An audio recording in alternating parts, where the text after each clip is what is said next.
Welcome to Deep Cyber's weekly cybersecurity briefing. Here's what has unfolded over the past week. This week, every story points to the same uncomfortable truth. The tools we built to make systems smarter, faster, and more connected are now the exact tools being turned against us. Let's start where the danger is most visceral.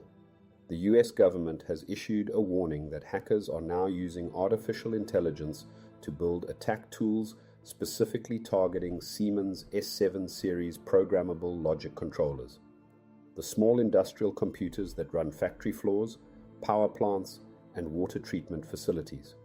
This isn't about stolen data. This is about machines malfunctioning in the physical world. What makes this alarming isn't just the target. It's the access. AI is stripping away the technical expertise that once kept these attacks rare, meaning groups who couldn't previously touch complex industrial systems now can.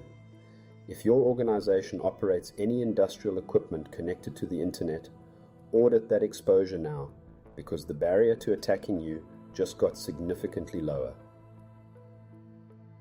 That lowering of the barrier doesn't stop at factory floors.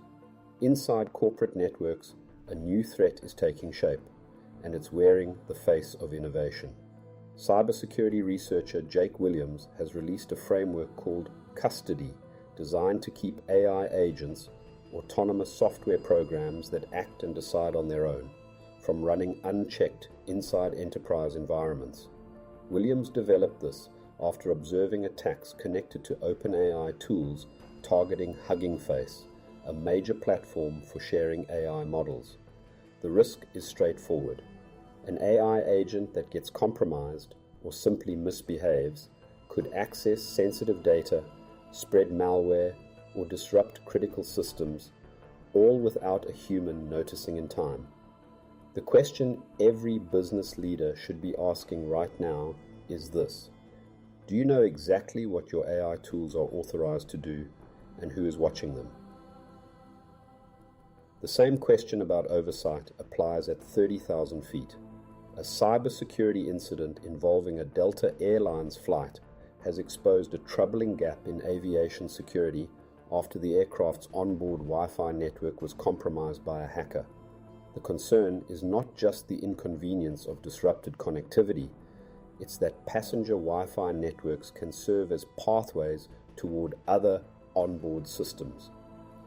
This story landed alongside discussions of the US government's evolving stance on offensive cyber operations. The idea that American agencies may actively strike back against foreign adversaries who attack first. Together, they frame a world where cyber attacks no longer stay in the digital realm. They reach into the air, into policy rooms, and into the physical systems society depends on. For airlines and regulators alike, the message is clear. Connected systems in the sky demand the same security standards as systems on the ground. Staying with the theme of attacks that exploit trust rather than break barriers, 3 suspected Russian hacking groups have been caught abusing legitimate sign-in systems from platforms like Google and WhatsApp to silently steal access to sensitive accounts.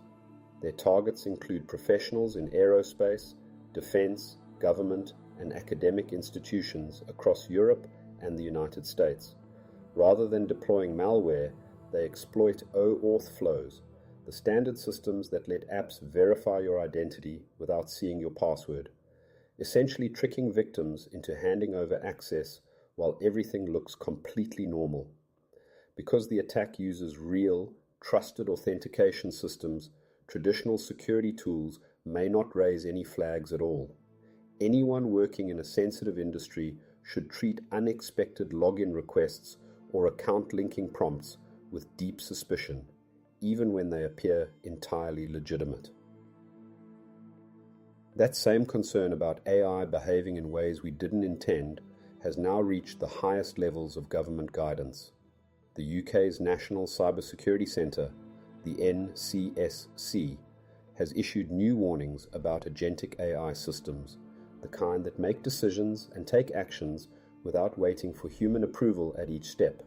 The agency is urging organizations to sandbox these systems, restrict their permissions to only what's necessary, and keep humans in the loop at all times. The fear is real and practical.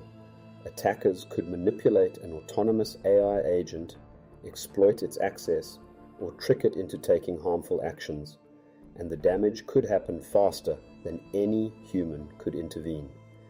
The NCSC's message is urgent. Deployment of these systems is accelerating far ahead of the security frameworks designed to govern them. And when the frameworks meant to protect us are built on the honor system, the cracks become dangerous very quickly. US defense contractors, companies that supply the military and handle classified national security data, are required to rate their own cybersecurity under a framework called the Cybersecurity Maturity Model Certification, or CMMC. Many of those contractors are now admitting their self-reported scores may not be accurate, even as those scores hit all-time highs. This is a self-graded test where the incentive to pass is financial and the consequences of failure are national security exposure. When companies score themselves on security while competing for government contracts, objectivity is almost structurally impossible. Experts are calling for faster, mandatory third-party audits to replace what is, right now, essentially an honor system protecting some of the most sensitive data in the world. And finally, the workforce is responding to all of this, because it has to. New analysis from the AI Workforce Consortium shows that cybersecurity job postings requiring artificial intelligence skills have doubled in recent times, marking one of the most significant shifts the profession has seen in years. The logic is simple. Attackers are using AI to move faster, hit harder, and lower the cost of sophisticated attacks. Defenders have to do the same. For anyone building a career in cybersecurity, understanding AI is quickly becoming as fundamental as knowing how to analyze malware or configure a firewall. The field is not waiting for people to catch up, and the organizations that invest in this transition now will be far better positioned than those that don't. Here is the thread that ties every story together this week. AI is not a future risk. It is a present one. It is lowering the cost of attacking industrial systems. It is creating autonomous agents that can be exploited inside your own network. It is reshaping the workforce that defends you. And the institutions meant to govern all of this, from defense contractors to aviation regulators, are still catching up. The window between adoption and accountability is exactly where attackers live. Before you go, if this briefing gave you useful insight this week, follow Deep Cyber wherever you're listening. A rating or comment helps the right people discover the show. That's all for this week. Thanks for listening, stay safe, and we'll be back next week with more cyber security updates.